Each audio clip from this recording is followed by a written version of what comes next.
All right, let's dive right in. So this was me exactly, or almost exactly 1 year ago at the very first Womenize I attended here in Berlin. Here you can see my attendee badge. For some reason, I always tend to keep these things. It was like an important event for me in a way, because I just had set my mind on, yes, I was going to pursue a career in games after having like dabbled in and out of the industry for a couple of years.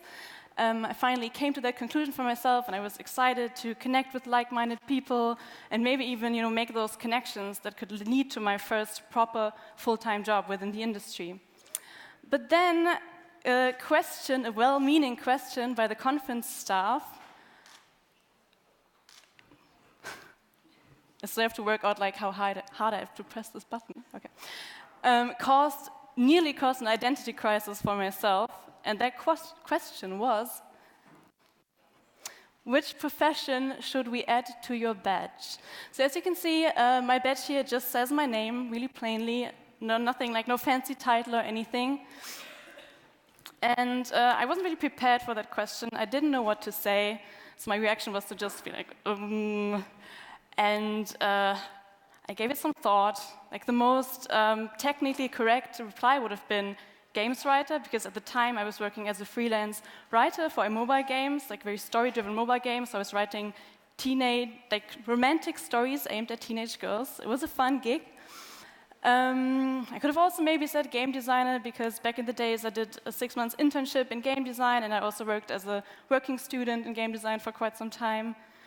Maybe I could have even said something fancy like games scholar or games researcher, because I was writing my thesis on Twitch TV at the time, and I also worked at a research institute, which did like a research project on the German games industry.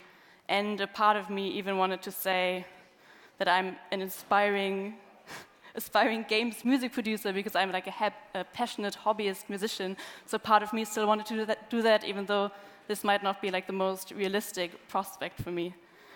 And even another part of me contemplated whether, is it still too late? Is it already too late for me to become like this super pro coder or this crazy talented artist? And at the time I felt like this ship has probably sailed. But even so, I think even that was a misconception, because I think it's never like too late to learn and really dive deep into a topic. So overall, like long story short, I asked the staff to just leave it blank for now. First of all, because even though I had all these various experiences in the industry, I didn't feel comfortable in claiming any of these titles for myself. I didn't feel like I earned the right to call myself like a game designer or any of these other titles. And at the same time, I was also hesitant, because I didn't feel like I was ready to commit to a single role. I kind of wanted to do them all. I felt like I haven't found this one thing that lets me, express all my different interests and talents, so to speak. And at the same time feeling like I didn't really have that deep knowledge or experience in one single area. So I went into last year's Womenize feeling a little bit insecure about myself. I was asking myself, if I can't even make up my mind regarding what it is I want to do, then do I even belong here among all these like passionate and highly talented people who it felt to me like they were all so focused on their one single thing. And even though this might sound a little bit sad, like my Womenize last year, it ended up being still like a totally empowering event, also because I learned a lot about stuff like imposter syndrome, for example. And it marked also the beginning of a journey of like self-reflection that led me to like my current position, where I'm in a much like better and happier place and feel like I have finally found that title that I can write on my badge without feeling like I'm limiting myself or that I can't claim it. So let's talk a little bit about today and where I'm at now. So I'm really happy to be part of the Kolibri family at Kolibri Games. I think there'll also be like a short introduction about the company later. And this is me. I'm a product manager for Kolibri Games, and I'm product manager for our title Idle Miner Tycoon. It's like a mining simulator for mobile games. Fun stuff. And I feel like I finally found a position where I can put all my past experiences into good use, and where feeling like a jack of all trades is actually like an advantage rather than a disadvantage. But in order to get there, I had to like undergo a kind of shift in perspective, and also had to debunk some of the misconceptions I held about, misconceptions or beliefs that were like limiting me. And I feel like maybe some of you can also like benefit from me sharing my learnings in these regards. So my main problem was that, in general, even though I had this suspicion that the term generalist really fits to myself, it had a very like negative connotation for me. So I probably, after shifting my perspective, I would have subscribed to a definition such as this one, which is like a very negative definition. I want you to forget it in just a second. So a generalist could be described as a person with the attention span of a goldfish, aka loser. That's kind of like the very negative view I had on generalists and in turn on myself. And let's please scrap that. Please never quote me on that. Let's forget about that. And I feel like I came up with like a much healthier way to look at generalists. So for example, a person with knowledge and an interest in a wide array of different fields. See also multi-potentialite. I don't know if you've ever heard that word. It's a term coined by Emily Wapnick. She did a great TED talk on this topic, and it's just this whole idea of really embracing your different interests and potentials, and she encourages people to be brave and carve out a career for themselves where they can really, make use of all their different interests and not feel so pressured into just filling that one single role. So I also had to debunk some of the limiting beliefs and misconceptions holding me back. Again, please don't quote me on those. We'll debunk them in a second. One is that everyone has their one true calling. I really felt like I needed to find that one true calling. I think it's also something that our culture really puts emphasis on. We find our passion, and then we just go for it, and then we'll be like happily ever after. And also I felt like there's no value in all the fragmented experiences I gathered over the years, because they're all like so scattered, and I felt like I had wasted time basically trying out all these different fields within the gaming space. And also I thought that games are only made by specialists. I mean, you clearly need like exceptionally talented people with a very like specialized focus in order to make like great games happen. But still, I came to the understanding that even though there are people who have this one true calling, and I'm super happy for them, I think for some people their one true calling is to not actually have this one true calling. I feel like some people genuinely excel at being, versatile and being able to, cover many bases and having this more like broader understanding.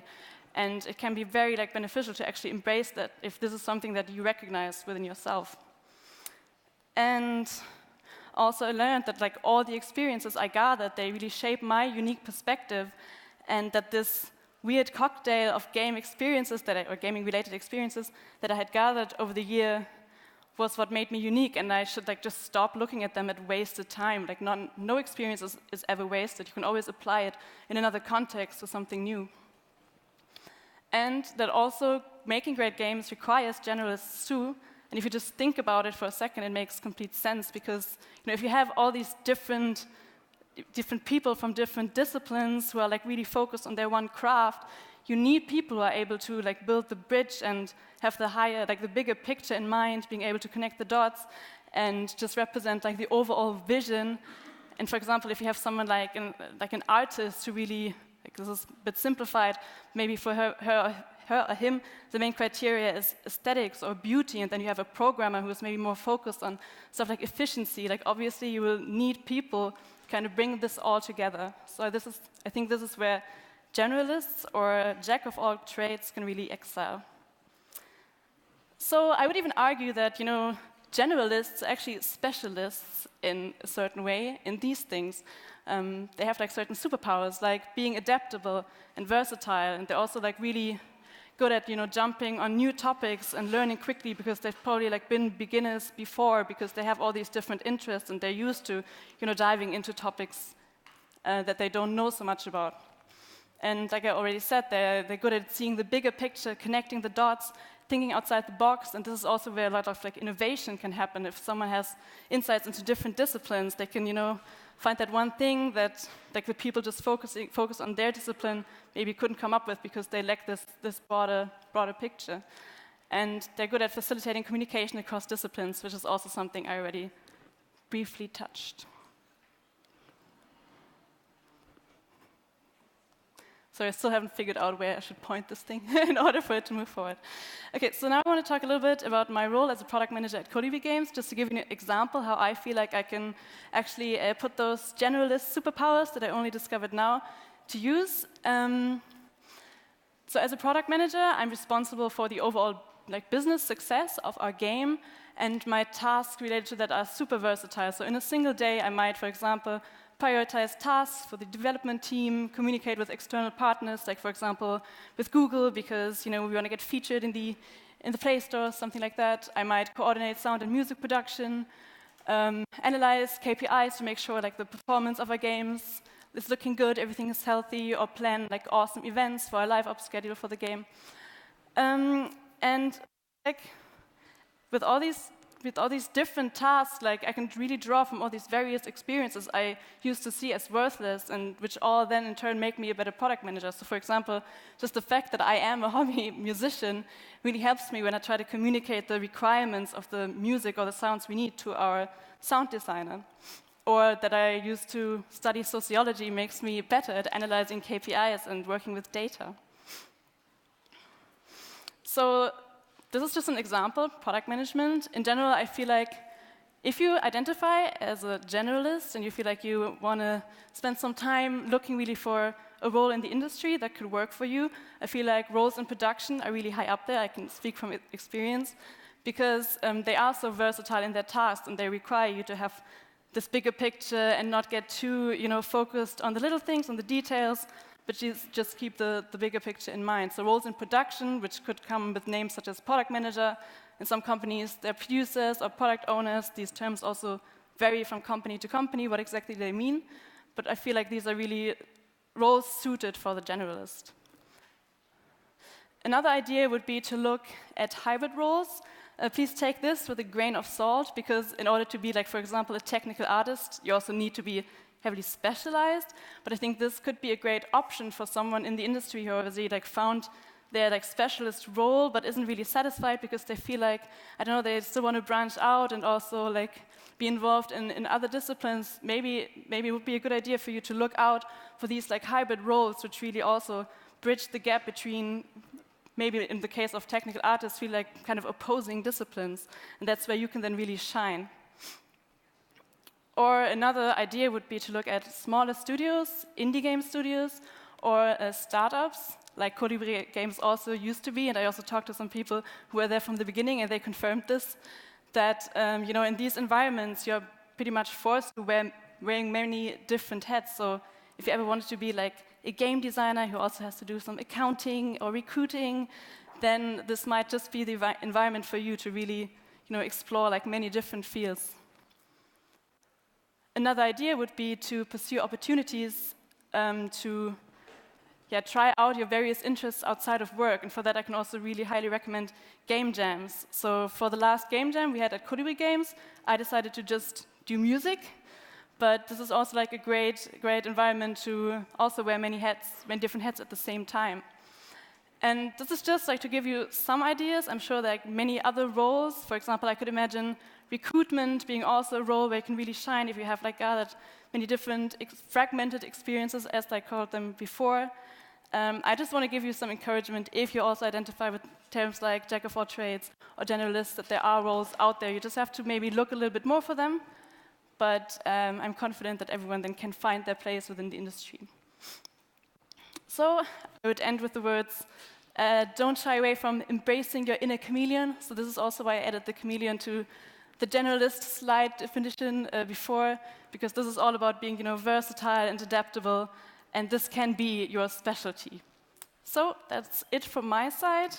I'm not sure if there's time for questions. Of course there is. Ladies and gentlemen, Leontine, Jenna. All right, let's get over here. Do we have questions? There is one. One quick question. And you'll be around all day anyway, Oh yeah, right? sure. Like if you have any questions, approach me at any We're time. not letting I'm happy you to go. talk. Can we stop turning off the microphones? Hi. Okay, Hi. now it works. Thank you very much for your presentation. It very much resonated with me. I just recently finished my college education and I am nervous because I also just finished my degree in media and communication science. So it's not necessarily like one of those three most important professions for the field. And now I'm a little bit nervous about polishing my profile. So I really want to show my future employer that I still can work in this industry and that I am knowledgeable, but now I'm not entirely sure how I can make that clearer with my profile and on my CV. So you said, for example, that you have been working as a freelance writer for games. Are there any other things that I could do in order to sharpen my profile and really show them that I am passionate about this? So, is your situation that you haven't really gathered any professional experiences in the games? Yes. Okay. I just recently found the courage to really pursue my career in gaming, but yeah, I'm not sure how I can go full force now. Okay. So what I actually did like a couple of years back before I started my internship in game design was also I had no experiences in game whatsoever. And what I really did is what you are doing today. I just went to events, talked to people, and I would just encourage you to do that. And I think also, like for example, participating in game jams, stuff like that. I think you can always also write that down in resumes, and this would also definitely show a potential employer that you are like really passionate about this field and starting to make some headway there. That's what I would recommend. All right. Thank you very much. So much. Yes, that was it. Thank you so much, Leontine. And yes, that's your applause.